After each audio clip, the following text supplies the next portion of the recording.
అందరికీ నమస్కారం అండి. నేను మీ పల్లెటూరు సీనును.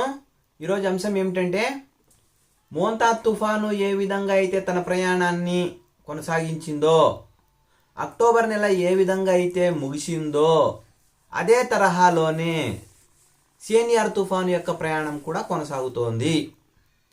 మోంతా తుఫాను అందరి కళ్ళను కప్పేసి తీరం దాటినాక ఏ విధంగా అయితే విరుచుకుపడిందో, అదేవిధంగానే సేనియర్ తుఫాను కూడా బంగాళాఖాతంలో కొత్త పుంతలు తొక్కుతోంది అన్నటువంటి విషయాన్ని ఈరోజు వీడియో ద్వారా మీకు తెలియజెప్తున్నానండి.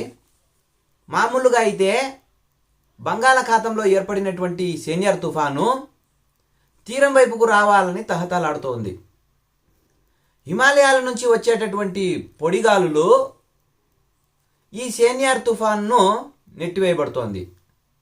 హిమాలయాల నుంచి వచ్చేటటువంటి శీతల గాలులను నెట్టాలని సేనియర్ తుఫాను చూస్తోంది. అంటే సేనియర్ తుఫానుకు హిమాలయాల నుండి వచ్చేటటువంటి చలిగాలులకు మధ్య భీకరమైనటువంటి యుద్ధం జరుగుతోంది.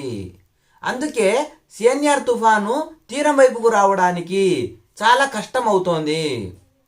ఈ ఇరువురికి మధ్య ఘర్షణ వాతావరణం నెలకొంటోంది. అందుకే సేనియర్ తుఫాను యొక్క ప్రయాణము కొత్త ప్రయాణం అని చెప్పవచ్చు.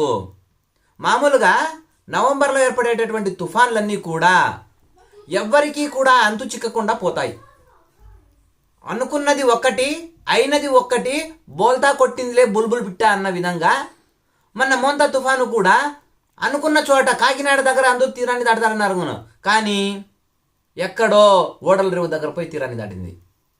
అలాగే సేనియర్ తుఫాను కూడా ఎక్కడో అండమాన్ దగ్గర ఏర్పడితే అక్కడి నుంచి తీరం వైపుకు రావడానికి ఎటువైపు వెళ్దాము, బంగ్లాదేశ్ వైపు వెళ్దామా, బర్మా వైపు వెళ్దామా, ఒడిశా వైపు వెళ్దామా, శ్రీలంక వైపు వెళ్దామా, భారతదేశం వైపు వెళ్దామా, ఇలా ఎదురు చూస్తూ ఉంది, కాచుకొని ఉంది. ఎక్కడ ఏర్పాట్లు చేసుకొని ఉన్నారు. మొన్న మోంతా తుఫానుకు ఆంధ్రప్రదేశ్ రాష్ట్రము బాగా ఏర్పాట్లు చేసుకొని ఉందని చెప్పి ఏ రాష్ట్రం అయితే ఏర్పాట్లు చేసుకొని ఉండలేదో తెలంగాణ రాష్ట్రంలో పోయి భీకరమైనటువంటి వర్షాలను కురిపించింది మోంతా తుఫాను.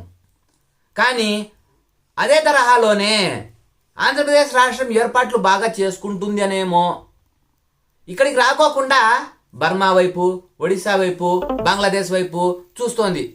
ఎటువైపు వెళ్దామా అని ఆలోచన చేస్తూ కాపు కాచుకొని ఉంది సేనియర్ తుఫాను అనేటటువంటి విషయాన్ని ఈ వీడియో ద్వారా తెలియజేస్తున్నాను అండి.